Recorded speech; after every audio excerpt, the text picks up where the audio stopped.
Hello young mines, நம்ம இன்றைக்கி என்ன பார்க்குறோம் அப்படின்னு பார்த்தீங்கன்னா, காஸ்ட் அக்கௌண்ட்ஸில் மெட்டீரியல் அப்படிங்கிற சாப்டரில் ஷார்ட் ஆன்சர்ஸில் எக்ஸைஸ் 7 பார்க்குறோம். நம்ம பார்த்துட்ருக்கிறது வந்து காஸ்ட் அக்கௌண்டிங் சாப்டர்ஸ்லேருந்து பார்த்துட்ருக்கோம்.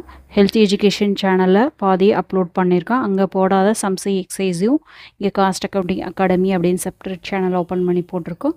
So health education plus cost accounting academy இந்த 2 சேனலையும் பார்த்தீங்கன்னா காஸ்ட்டோட ஃபுல் வியூ உங்களுக்கு கிடச்சிரும். Calculate the reorder quantity from the following particulars. Reorder quantity கேட்டிருக்காங்க. ஸோ கொடுத்துருக்கிற இன்ஃபர்மேஷன் வந்து annual consumption 20,000 units, buying cost per unit 10 rupees, cost per unit 100 rupees, cost of carrying inventory 10% of cost அப்படின்னு கொடுத்துருக்காங்க.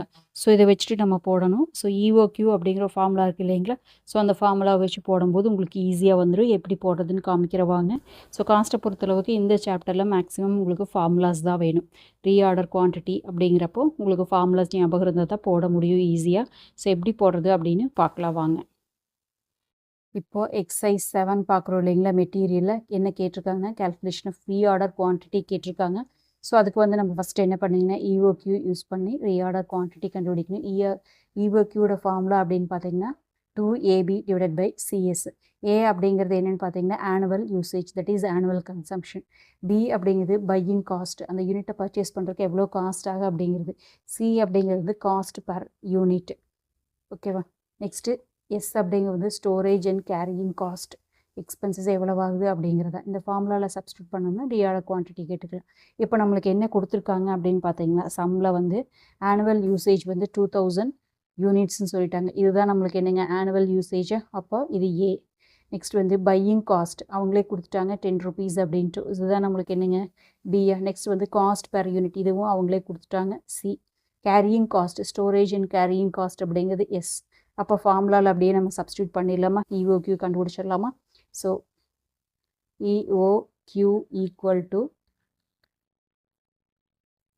2 into 20,000 into B என்னங்க 10 rupees divided by C அப்படிங்கிறது 100 into 10%.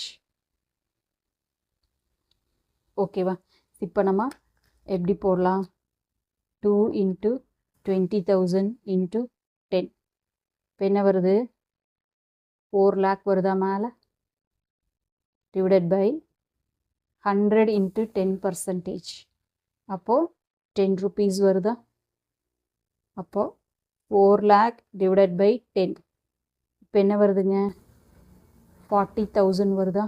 இப்போது யூஓக்யூக்கு இங்கே பாருங்கள் ரூட் இருக்குது. ரூட்டை வெளியே எடுத்தோம்னா என்ன வருங்க? அப்போது இஓக்யூ எவ்வளோங்க? 200 யூனிட்ஸ். ஓகேவா? ஸோ இப்போ நம்மளுக்கு இஓக்யூ ரீஆர்டர் குவான்டிட்டி எவ்வளோ வேணும்னு கேட்டிருக்காங்களோ அது கிடச்சிருச்சா? ரீஆர்டர் குவான்டிட்டி எவ்வளோங்க? 200 யூனிட்ஸ். அவ்வளோதான் ஆன்சர். ஓகேவா? ஸோ இந்த மாதிரி நம்மளுக்கு ஃபார்முலாஸ் தெரிஞ்சுது, அந்த சப்ஸ்டியூட் பண்ண தெரிஞ்சுது அப்படின்னா போடுறது ஈஸியாக இருக்கும். ஸோ இந்த வீடியோ உங்களுக்கு பிடிச்சிது அப்படின்னா உங்களோட ஃப்ரெண்ட்ஸுக்கு ஷேர் பண்ணுங்கள். ஸோ நீ இன்னும் சப்ஸ்கிரைப் பண்ணல அப்படின்னா இந்த சேனலை சப்ஸ்கிரைப் பண்ணிக்கோங்க. ஹெல்த்தி எஜுகேஷன் சேனலையும் பாருங்கள். காஸ்ட் சீட் வீடியோ நிறைய அங்கே அப்லோட் பண்ணியிருப்போம். அங்கே போடாததான் இங்கே போட்டுட்ருக்கோம். ஸோ 2 சேனலையும் பார்க்கும்போது உங்களுக்கு கிளியர் ஐடியா கிடச்சிரும்.